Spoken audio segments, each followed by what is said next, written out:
Hello, everyone. Welcome to today's webinar. Our speaker for today is Tania Timkova.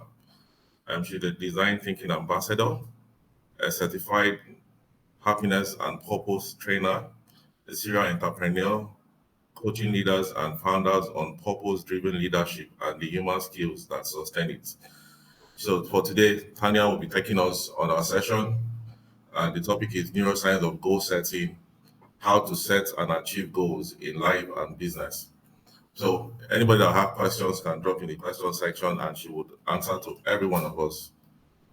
And so Tania, you have the floor, please. Yeah, thank you so much. Thank you very much for the presentation. Happy to be here. I'm very happy to talk about this topic, especially at the end of the year when everyone is setting goals, thinking about New Year resolutions, right? And today, so I want to break a little bit of the science, the neuroscience behind the goal setting. I will explain how our brains work, how our brains are wired, and what we can do in order to achieve goals easier and make this process more enjoyable for ourselves. Let me share my presentation so we can.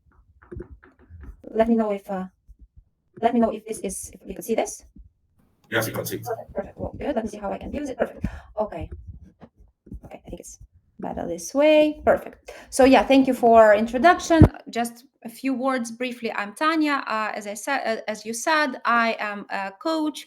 I am a design thinking ambassador. That's why we are talking about today about design and joy. I call the all my work. I try to call it design because we are essentially authors of our life, of our business, of everything that we do, right? So we can find ways and tools to design the way we think, the way we do, the way we act. I am certified coach. I'm a positive psychology practitioner. So essentially, I am learning the science of human thriving. So, and I bring it to my work. Everything that I do is aimed to support people to thrive in life and essentially thrive in their business, because the way we live, the way we lead others, the way we lead ourselves has an influence on what we do in life, also career wise, right? Business wise. So yeah, today we will talk about goals and resolutions. I will try to fit it in 1 hour. So there will be a lot of information, but it's very important for me to go through everything.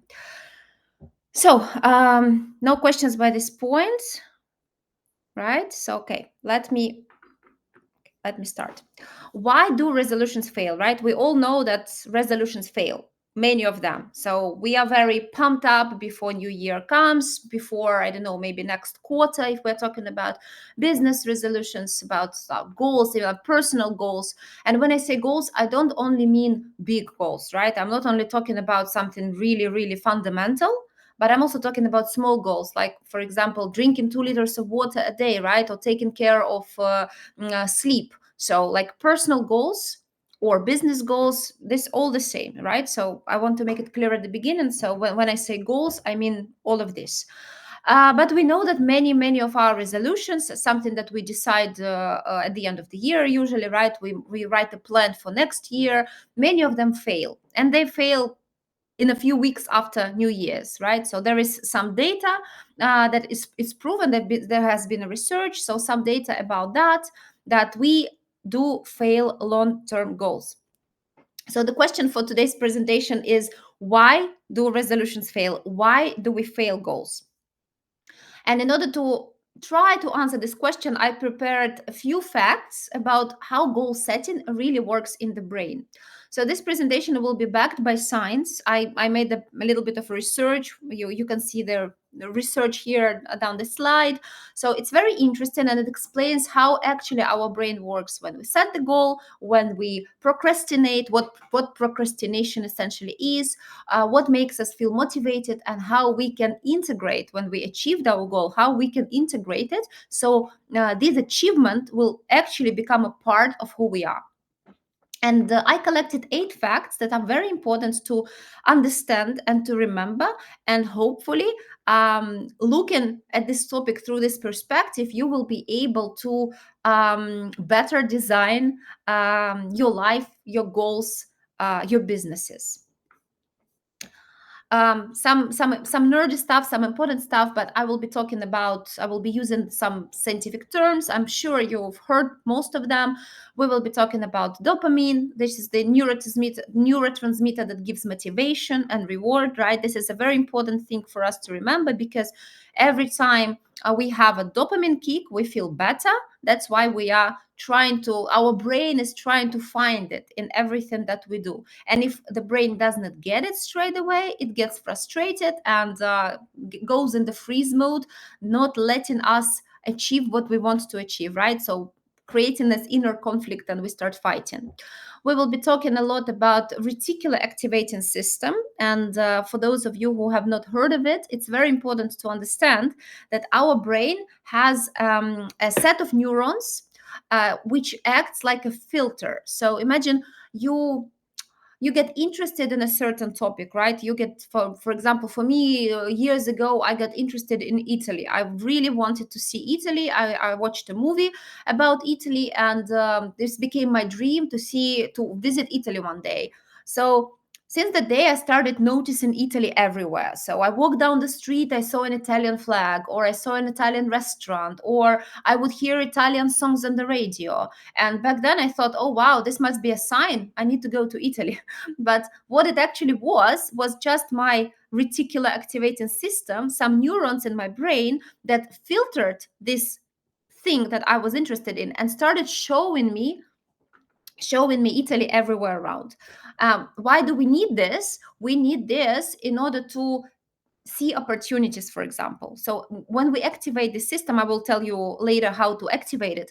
When we activate this RAS, we help our brain to see more opportunities, which will essentially help us to achieve our goal faster. I will talk about manifestation today, and I'm sure you all heard manifestation, and many of you will probably think that manifestation is, that we meditate and we think and we visualize our desired future, and somehow miraculously it is happening to us, which is only partially true. I will talk about it today.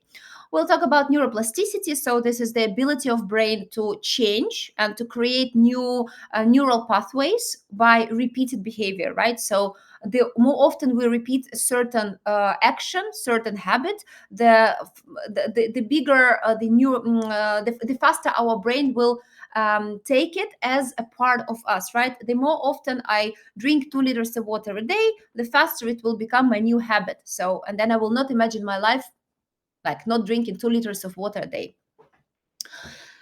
So yeah, no questions at this point. Let me just go through the facts then. So the first fact that is very, very important to understand and to remember, that we don't need motivation to start the process, right? No matter which goal we are working on, we don't need motivation.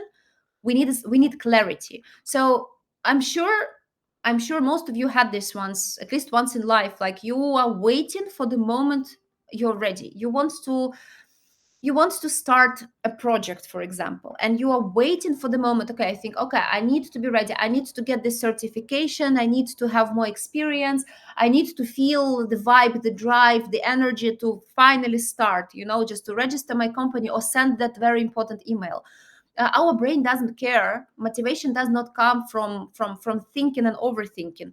In order for our brain to feel motivated and help us to make steps, we need clarity.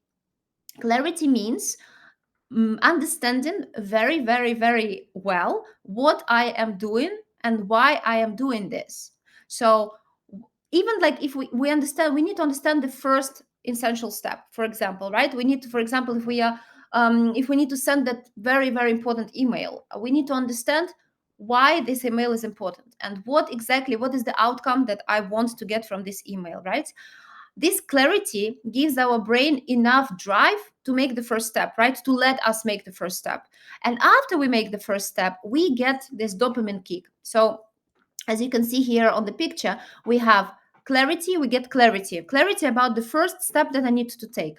This small action gives us dopamine, and dopamine gives us motivation. So this is the cycle that you need to remember, need to understand, because we usually find ourselves in this overthinking mode, in a stuck mode, when we are waiting for some miraculous moment that we wake up and think, oh wow, yes, now I'm ready. No, we just need to take first step, give our brain the sign, the hint that you're okay. This is your dopamine. You did it. You took the first step. Now let's continue. Second fact, our brain hates uncertainty more than effort. What I mean here is that, again, we need certainty and clarity, but many people are afraid of setting big, ambitious goals. Because I talk to many, many people, my clients, and they say, big goals overwhelm me, but small goals keep me safe. So I just play safe, right? I just only set small goals, which is only partially true, because yes, we need to set small goals, we need to break big goals into small ones, right? If like a big goal is to start your business, then you need to break it into smaller steps and smaller goals, because otherwise what does it mean to start a business, right? It's very vague.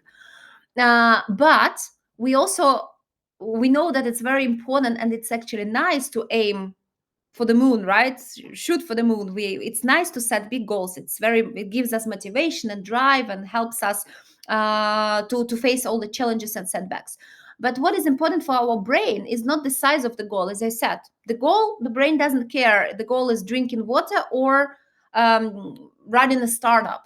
Our brain needs more certainty. So because uncertain, vague goals feel like danger, and our brain doesn't want danger. Our brain is a friend. He wants to keep us, it wants to keep us safe.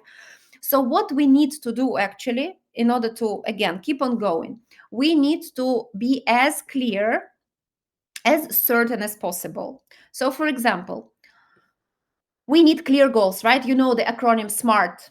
Specific, the goal has to be specific, measurable, actionable, result oriented, and time bound. So for example, I want to drink 2 liters of water, or for example, I want to run a marathon. This is a very vague goal. The brain doesn't understand what it means to run a marathon.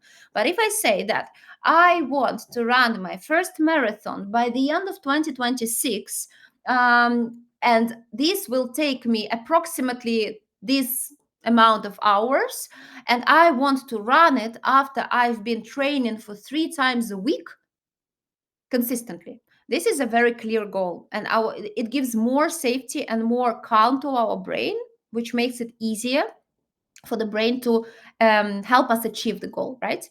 So the goals have to be clear. As I said, we need, every time we set the goal, big or small, we need to go through this SMART formula, give it specific explanation. It has to be measurable. So how will I measure, right? How can I measure this goal?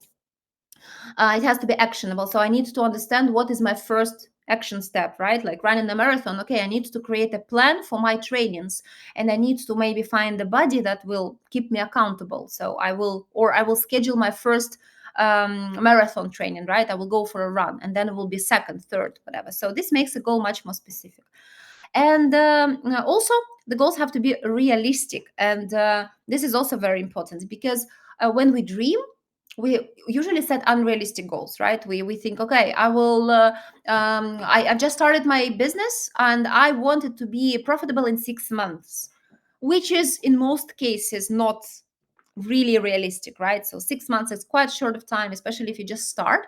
So at this point, we really need to have self-awareness and self-knowledge, and understanding our resources, our time resources, our financial resources, our energy, as much as we can bring. So it's a very complex step that calls for more self-knowledge, right? This actualization.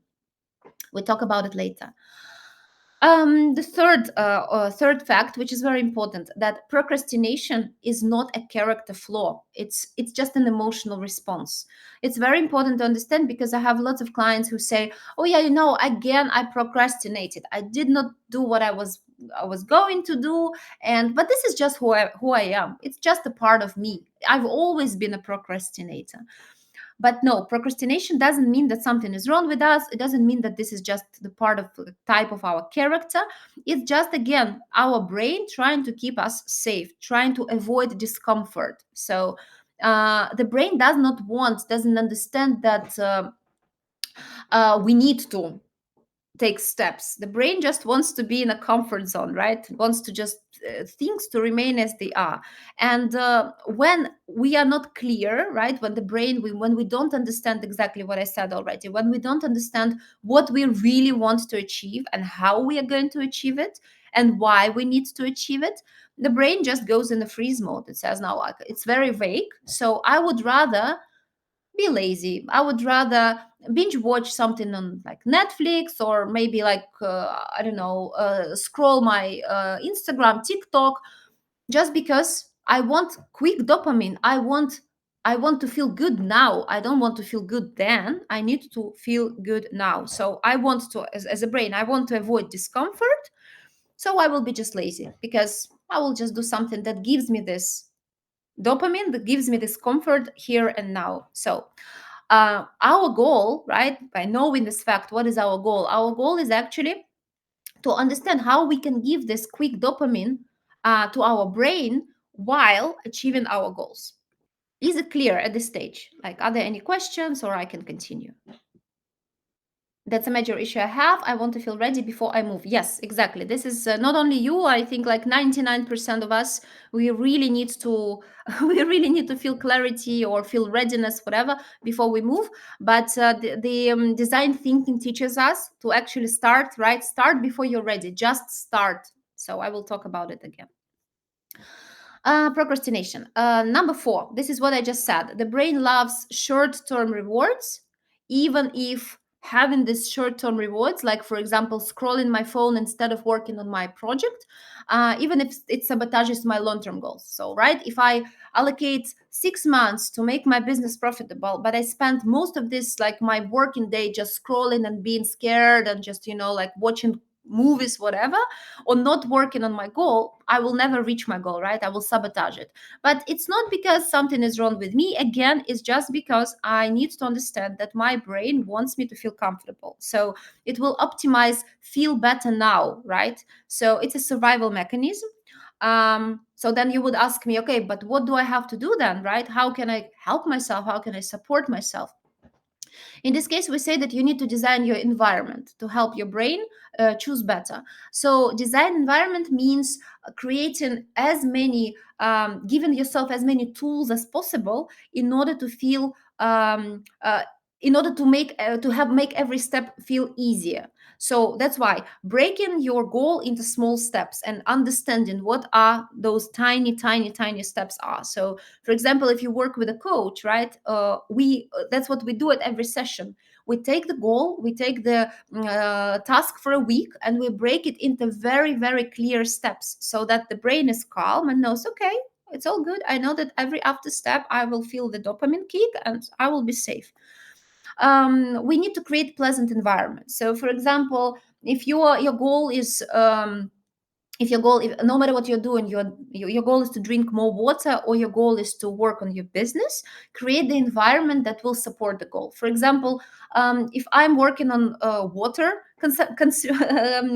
consumption, I would need to put a bottle of water at every, like next to my bed, next to my working place, put it in my bag, put it in my sports bag, in my car. So every time I'm doing something, I have a water bottle next to me. So I simplify this for myself so that I don't have to think, oh, where did I get water? Did I drink water today? So every time I go somewhere, right, I move around my space, I take a sip of water, and this makes it easier for me. So simplifying. Now, if I'm working on my business, I'm also trying to create an environment that will support me. I know I light a candle, or I put on some focus music in the background, just to make me feel safe and comfortable. And essentially, the brain will not see these actions as a threat, even if I'm working on some things that are new for me, that are very frightening. But still, I create the environment. I create this environment of calm that supports me, and this makes a big difference because we cannot avoid challenges, setbacks, difficult decisions, difficult tasks, right? There will always be, especially if we are entrepreneurs, right? Or even like leaders or business owners, or we are studying, no matter what we do, right? There will always be moments when we feel unsure, unsafe, not we don't have enough skills, right? And in order not to go into that freeze mode, like, no, this is not for me, I'm not going to do it, I can't do it, we need to create the environment, design the environment that will support us. What can also support us is a support team, right? Like some maybe accountability partners, a community, maybe family, friends, people that know the goals that we are working on, and that they will remind us, they will ask us, they will give us support, which is also very important. Mm, there is a 3R technique in positive psychology that says reminder, repetition, ritual. So, as I said, if we are working on a goal, we need to set reminders, right? Like just put a note on your phone, put a sticky note on your mirror, so you see the reminders everywhere you go. Like, yeah, this is the goal that I'm focusing on now, this time. Repetition, so I repeat it more and more in order to create new neural pathways, in order for it to become habit, to become very clear and very simple for me, right? So even if uh, there's always something that is very difficult to do for the first time, right? Like write a business plan, but if you write 10 business plans, it will become much easier. Or if you pitch to the investor, the first one might be a disaster. You feel very scared and you don't know how to approach it. But after you pitched 50 investors, right, or business partners, or if you go to the conference and you talk to 50 people, that's it will be very, very, very easy. So this is because of neuroplasticity, because of our brain creates new neural pathways, and tasks that seemed very difficult and very hard, they become easier for us. And ritual, as I said, ritualize your actions as much as possible, like, so it also adds to the experience. So light a candle, or put on some music when you're working on some goals that are not really easy for you. um, Fact number 5: identity drives behavior. To simplify, when we understand what kind of identity change, what kind of person we will become when we reach that goal, it is much easier for our brain to work on this goal. So, for example, if my goal is to run a marathon, if I tell to myself, if I understand it, if I tell to my brain that I run a marathon, and when I run the marathon, I become the person who could overcome a challenge, or I become a person who takes care of, I don't know, physical state, for example. So if I explain to myself and to my brain why, who I am becoming when I reach this goal, it will be much easier. So, for example, I'm working on meditating every day, right? So if I just say I want to meditate every day, it's not as powerful as if I say I am someone who really takes care of my energy. So, right? Identity, it's very important. So when you set the goal, think about who you are becoming, what kind of person, what change you will have, and this makes it much stronger, much more powerful for the brain to keep on going. Again, fact number 6: RAS. Remember, we talked about it. Reticular activating system filters your reality, as I explained, right? So when we think about something, something becomes important for us, and the brain starts filtering. This is when visualization, right? Something like the tool that everyone is talking about. This is where visualization comes to the stage. What does it mean? Is that when we visualize our goal, when we visualize what we want to achieve, there are so many ways to visualize, right? Guided meditation, or just journaling, writing down your smart goals, your desires, your wishes, the outcomes you want to have. Visualization can be making an action like the visual board, right? When you just print pictures and put them on the board, make it as visual, as clear for you, that you want, what you want to have. Can be also making a collage on your phone and just have it on your screen saver on the phone. This is all visualization, and this is not magical thinking. It's really explained by science what happens then.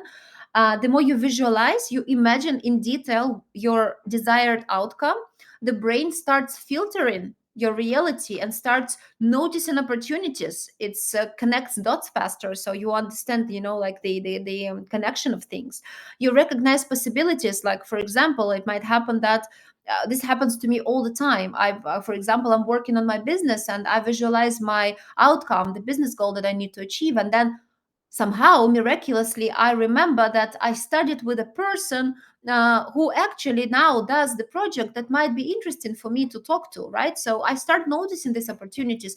But why? Because I'm focused. I'm focused on my desired outcome. So this is the science behind the saying on that you can see on social media, that things align, stars align. There is science behind it. So we have to be very smart to use this beautiful filter in our brain in order to achieve what we want to achieve. Very important fact number 7: visualization without emotional safety increases anxiety. What do I mean here?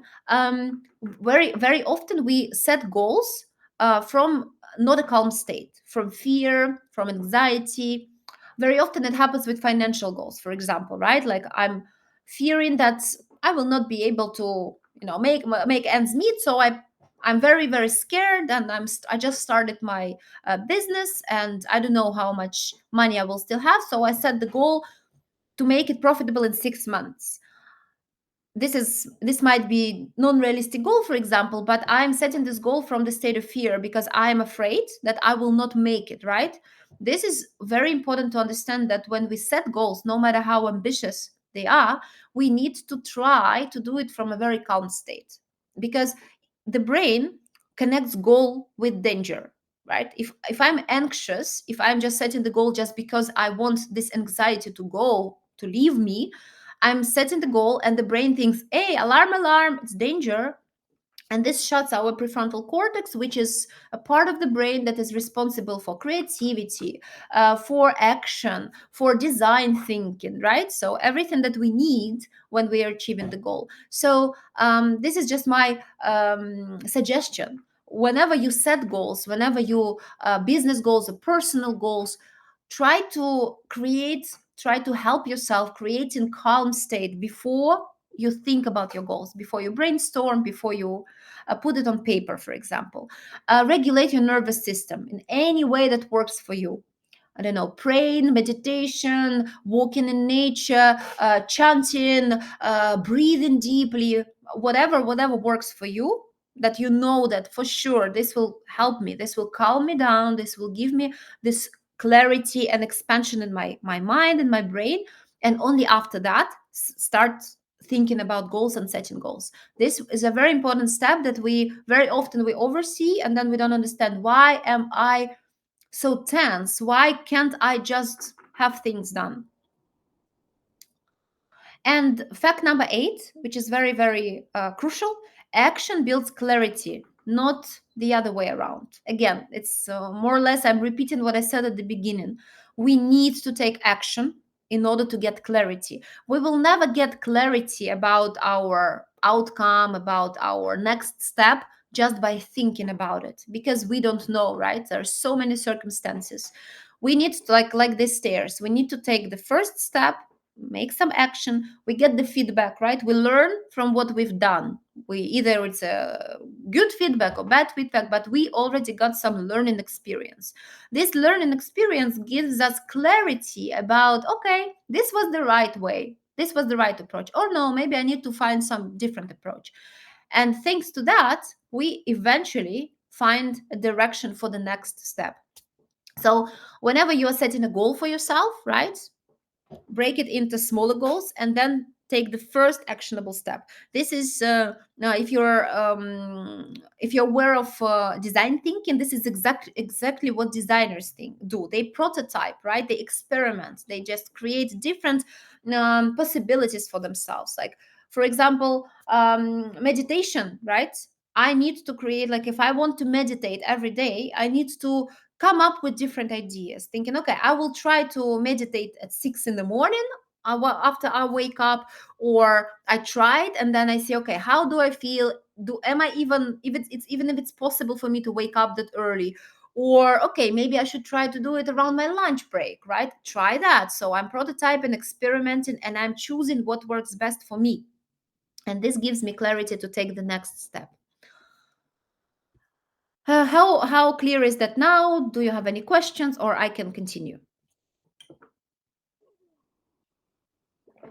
I don't see any questions here, so I hope it's clear.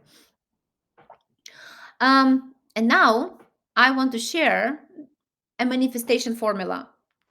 So everything that I just said, everything that I was explaining, I put it in the 4 steps, right? Like a little bit of a formula, 4 essential pillars of manifestation. And when I say manifestation, I mean setting goals and achieving goals, right? Not only setting them and thinking about them, but also achieving them.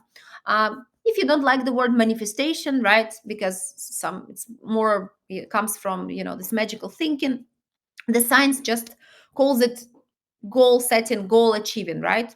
You can use whatever you want, but I like manifestation, so because it's powerful word. So we are talking about 4 steps, 4 pillars that are very, very important in order to set goals and achieve goals effectively: self-knowledge, vision, trust, and aligned actions. I will quickly break it down, and you will understand that I already talked about it when I shared 8 facts. But again, it's important to repeat. um, Self-knowledge, it's knowing the answer to the question, why do I want this? Remember, I talked about clarity, being very clear about your goals. Why do I want this? And this is when we need to understand why I am actually achieving this goal. How does it align with who I am, with my values, with my strengths?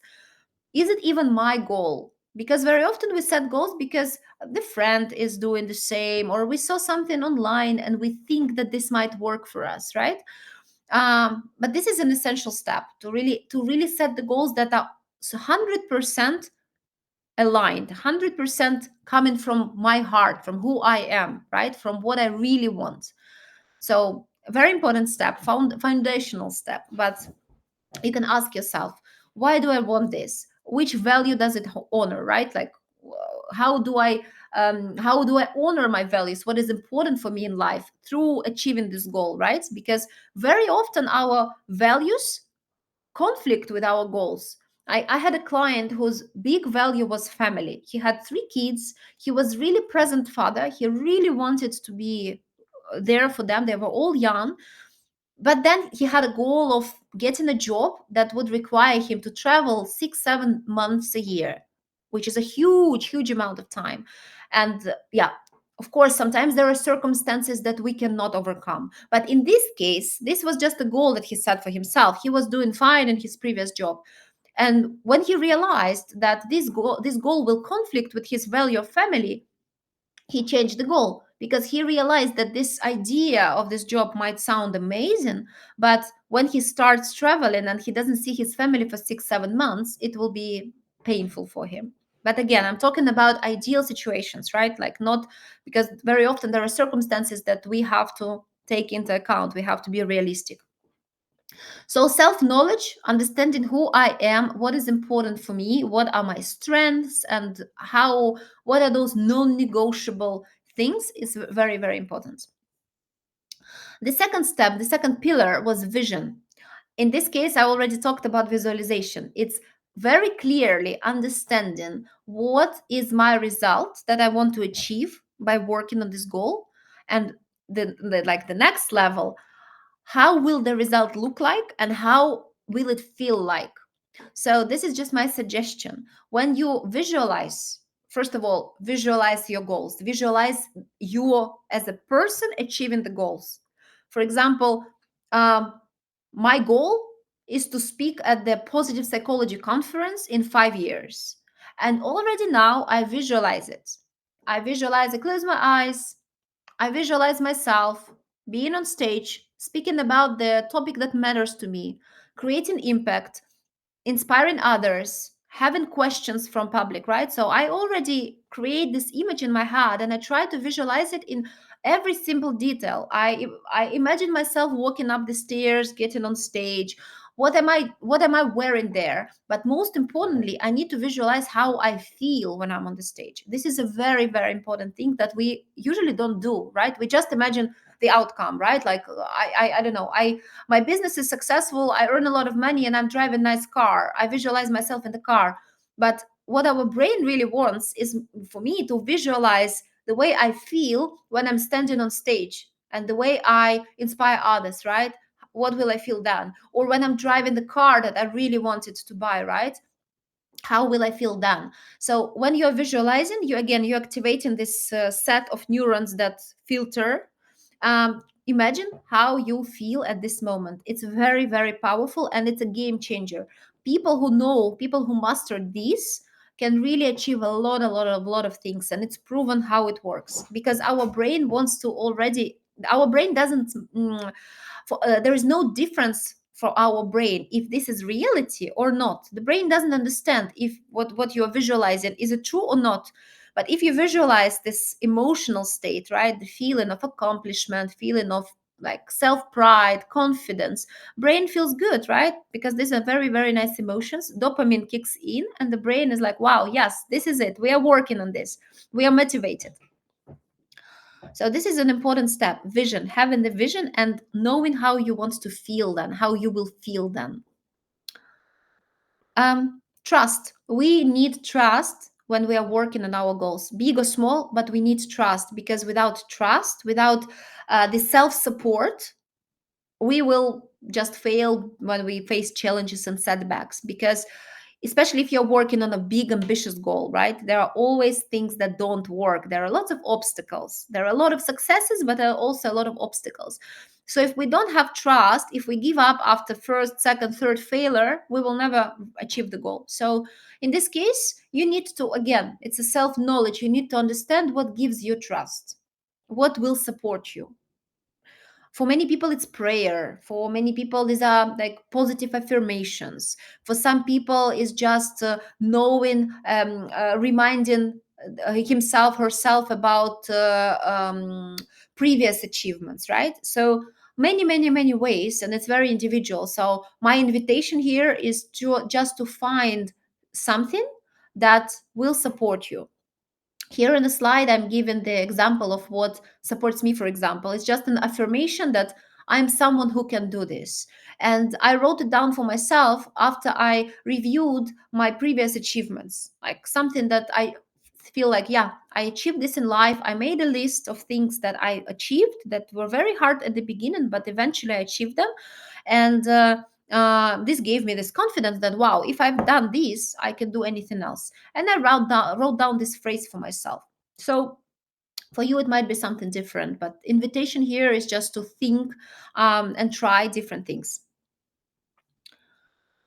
And the fourth essential pillar of manifestation, right? Because now we just imagine we just sitting there, closing our eyes, visualizing, trusting, cultivating this feeling of self-support deep inside. But this is the manifestation that we see on internet, right? Like someone sitting there, meditating like this in this pose, and all the beautiful things are somehow happening. Sometimes they happen, right? There are some circumstances, like there is luck, there are lots of things that, yes, sometimes you might just visualize and these things happen, but the science has not proven why and how it works, and it's very random, right? It's like playing the lottery. There is no predictability in this, but there is predictability in taking aligned steps, in taking very actionable steps, right? Again, design thinking. We prototype, we experiment, but we take those first steps, right? Like stepping stones that will lead us to the goal. And again, getting back to my first fact that the brain needs clarity, not motivation. Those steps have to be as small and as clear as possible. So the questions here is that, what is the simplest next step I can take already? Not tomorrow, not in 2 weeks, not when I'm ready, not when I'm smarter, whatever. What is the action that I can do this week, right? Like, even if it's tiny, even if it's talking to someone like who already does what I want to do, or finding a community, finding a group on Facebook that is working on a similar goal, right?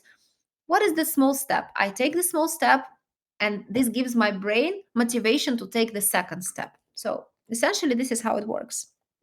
And I believe that if we go through these four pillars, if we understand and know ourselves well enough, we have self trust, we cultivate it, we visualize our goal and our outcome, and essentially visualize the way we will feel then, what we will understand, what positive change it will make for us as a person. And we take steps based on all these three previous pillars, we will be able to achieve our goals. This is needed. Imagine you achieved the goal, whatever you wanted. You ran a marathon, you launched your business, you graduated from the program that you've been doing, the course that you've been working on. We need to integrate it. Again, the brain needs to understand, yes, we achieved this goal, we worked as a team, it has worked, it's amazing. Integration means teaching the brain to store success as the part of who I am, of my identity, right? So this success, as I said, becomes just a part of me, and this will also create confidence and support for my next step. So how can we integrate what we've done? Imagine I graduated from the program that I've been working. I just name it. First, I name it and I have to speak it out loud. I can say, I did this. I completed this 6 months program that was very, very big and complicated, but I completed it. I name it. I feel it. This is very important. Remember, I said about about visualization. This is when we have serotonin levels rising in the brain, and it's important just to feel it. So I might close my eyes and I think that, wow, I completed this. Wow, what a relief. I feel relief. I feel ease because I've been really working hard on it for 6 months. So I try to feel it in my body.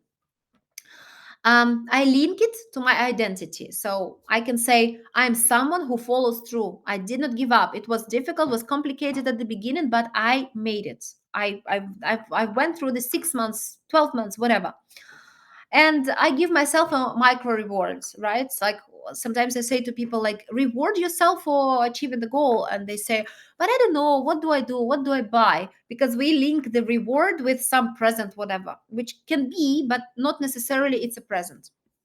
So celebration, like as I said, like reward celebration comes in many different forms and shapes. So it can be just acknowledging, as I said, like feeling it in the body, like, yes, I'm so proud of myself, I did it. Or take a small break, right? Like, I've studied so hard for 6 months, I will take 2 days, 3 days, a week break, and I will dedicate this time to myself. I will read a book that I wanted, I will watch those movies that I missed, for example. I can give myself a tiny treat, right? If it's something, right? I will, like, I buy a cake and light a candle and celebrate this achievement. I will text my friend, for example, say, I did it, congratulate me.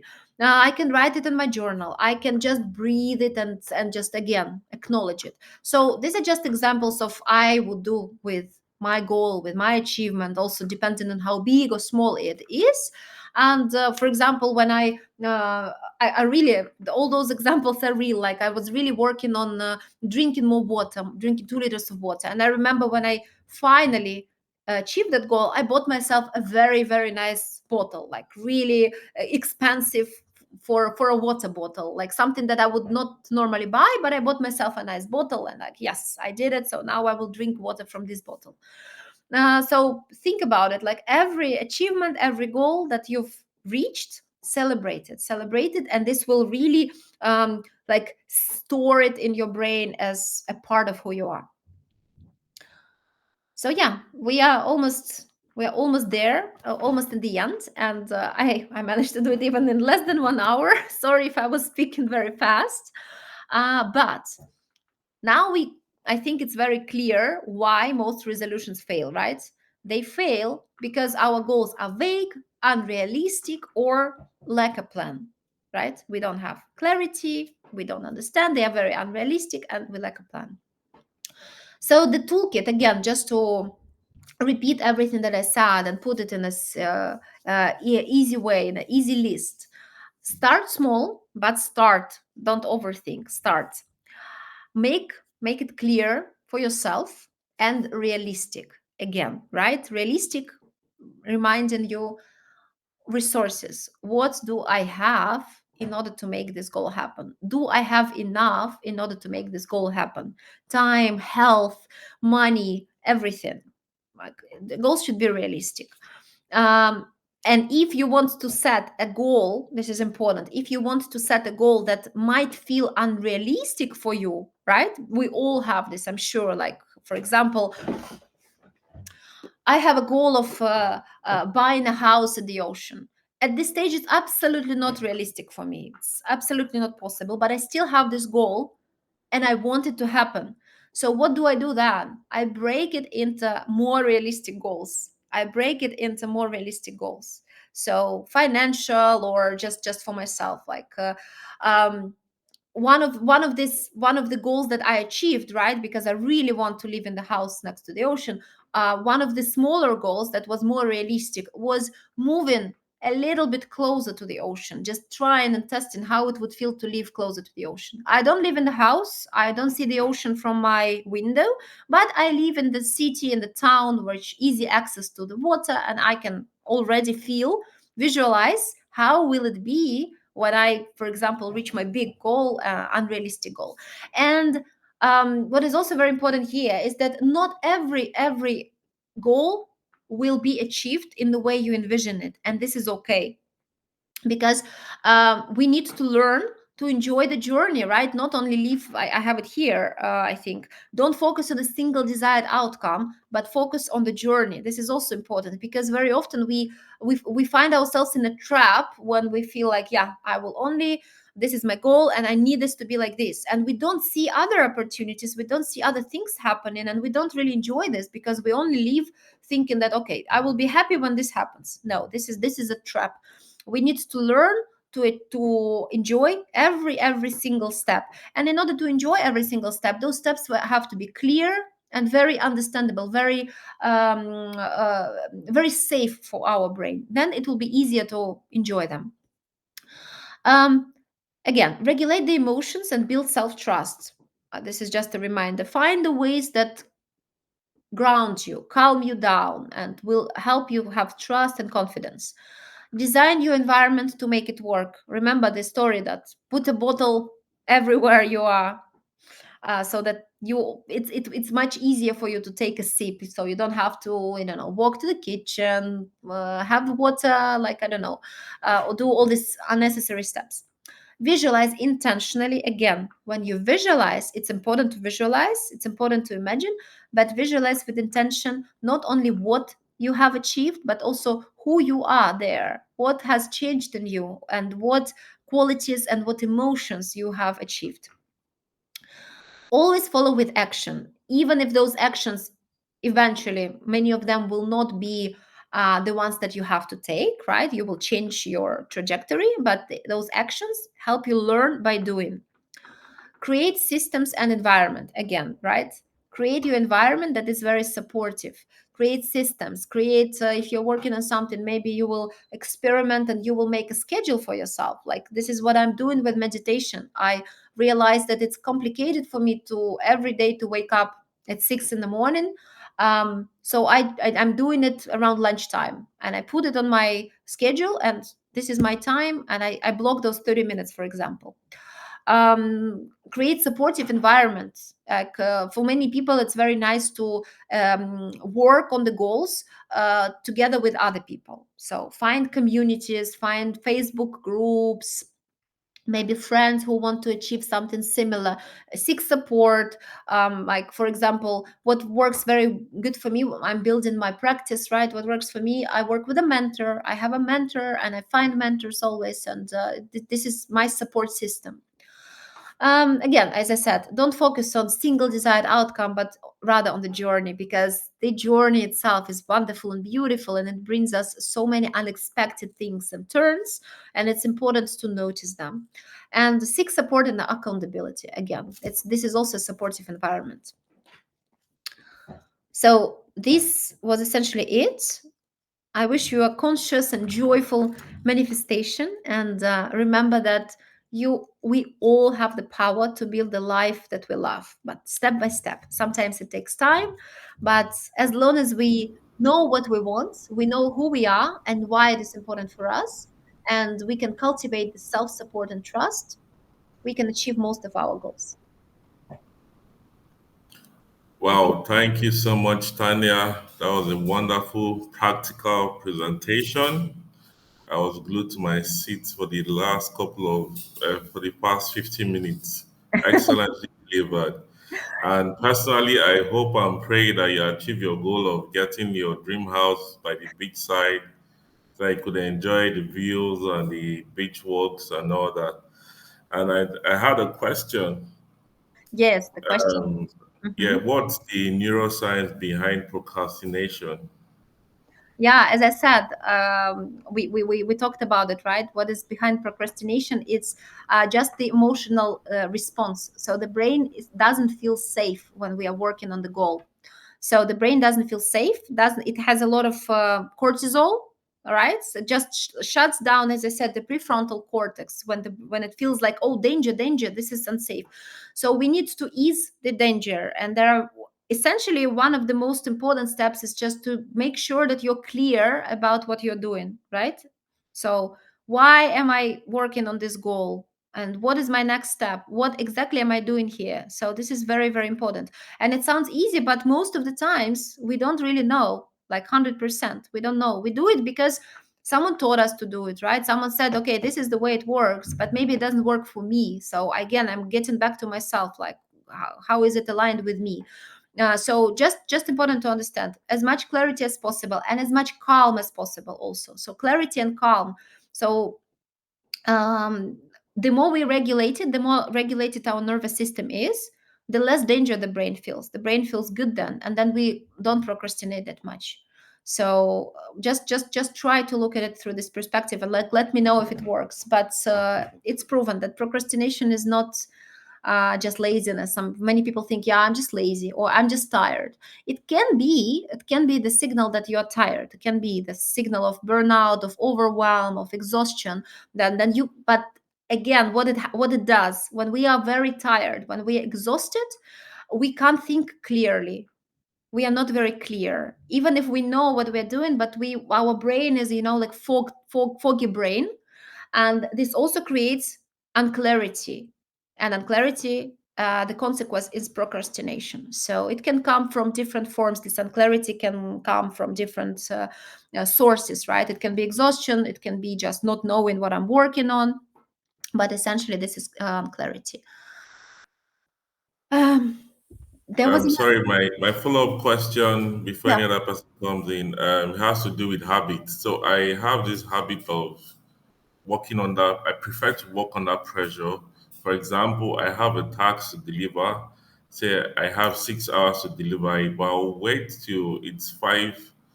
I will wait till about an hour to the deadline, and that is where I feel more efficient delivering on that task.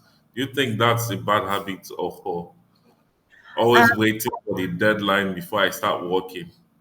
No, it's not necessarily a bad habit. I have the same actually. I also work very well under deadline, but I'm teaching myself to work differently, because what happens in the brain, the deadline, this is also stress, right? And stress is not Yeah, necessarily bad, or right, some stress is good, and this is stress that this kicks the adrenaline, and this is also essentially eventually gives dopamine to the brain.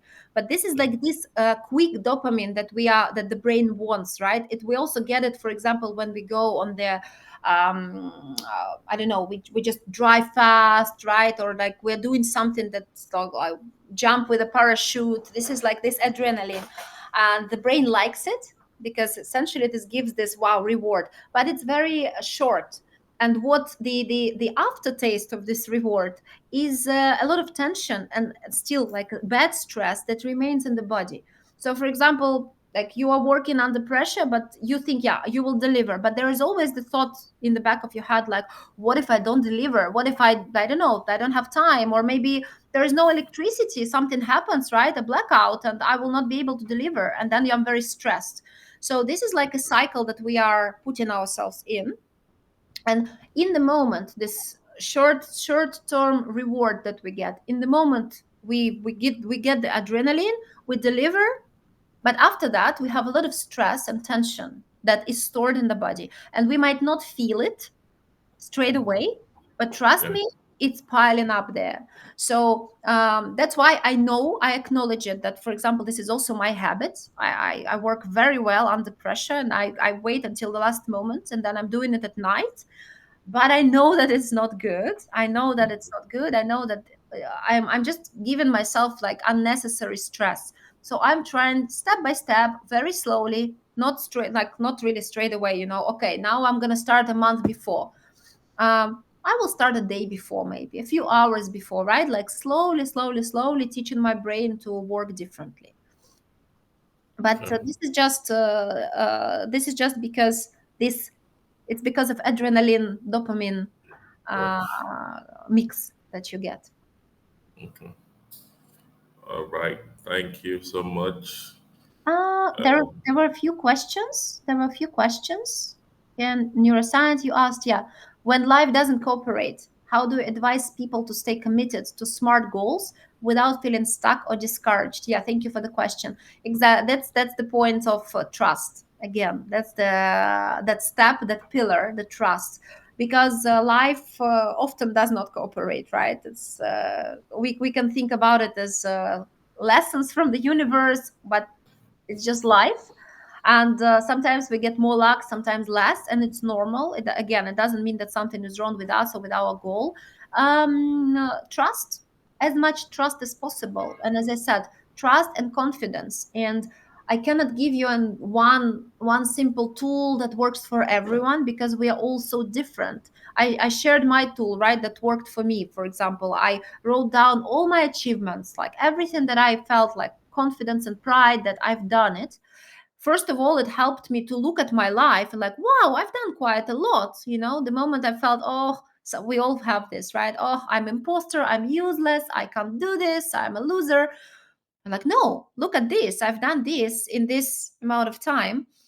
And like every single achievement, I'm not talking about huge things, right? Like even simple achievement that I committed to this, I did it.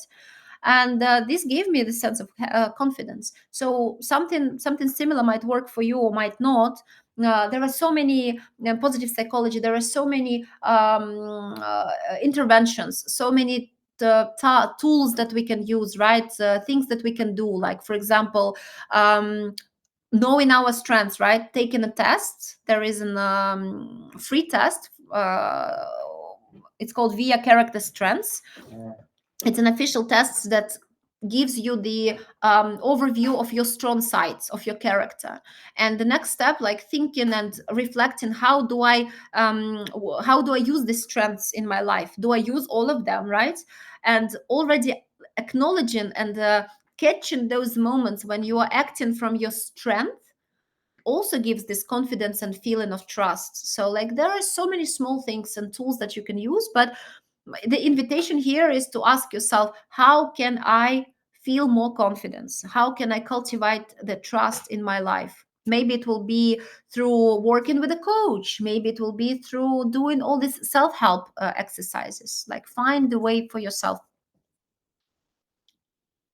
What's the fastest way to tell if a goal you've set is actually going to work for you? It's an interesting question. Thank you. I don't know if there is a fastest way to tell, because there are so many circumstances, and very often we think that the goal is not working because there are obstacles, right? And I have some clients who say, "Yeah, the universe was telling me that it's not my goal," but I would say, like, I'm thinking from the scientific perspective, any goal can actually work for you, but sometimes it takes more time and more effort. The next question is it really the goal? If there are lots of setbacks, like ask yourself again, getting back to this reflection, why am I experiencing that many setbacks? Is it really the goal that I have to work? Or maybe there is something similar that I can do that will feel better. But I don't want to go that deep in that feel better here, because then we will sometimes we think like, no, then I need to only choose goals that feel good, right? I should never work on something that doesn't feel good. But I don't think that it works like this in life, especially if we are talking about not personal goals, right? But for example, business goals, or we are just employees and we have to work on something that's that not always feels good. Then the question is that, can I make this feel good, right? What can I do? What kind of environment I can create around it to feel a little bit better about what I'm working on? So if you're an entrepreneur, if you're a business owner, there is always things that not only fun and great moments, right? When even if you are having the freedom to run your own thing. But I love what I do, right? I'm self-employed, but there are so many things that I really don't like admin, finance things, and I would rather not do it, but I just have to. So I make this moment more enjoyable for myself. So when I have to work on my admin or do some tech stuff, I put on the music, and this helps me, just supports me. Mm, I hope it answers the question.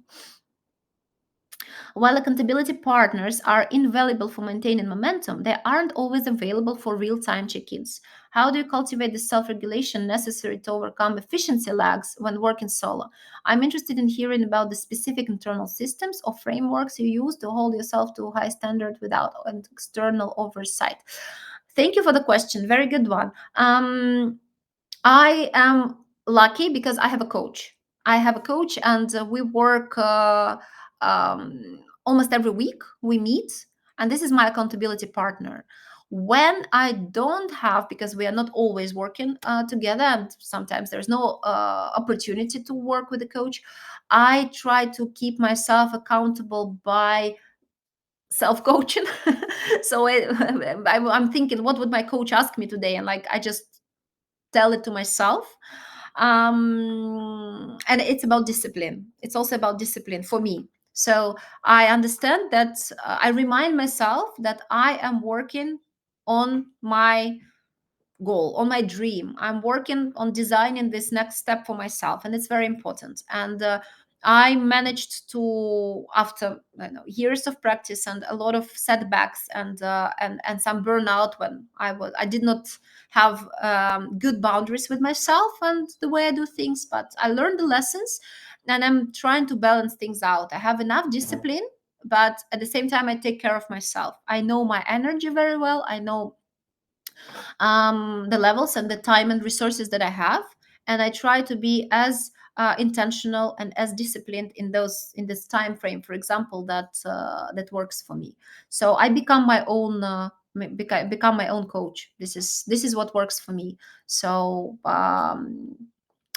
maybe something else would work for you, but this is just an example that what can be there.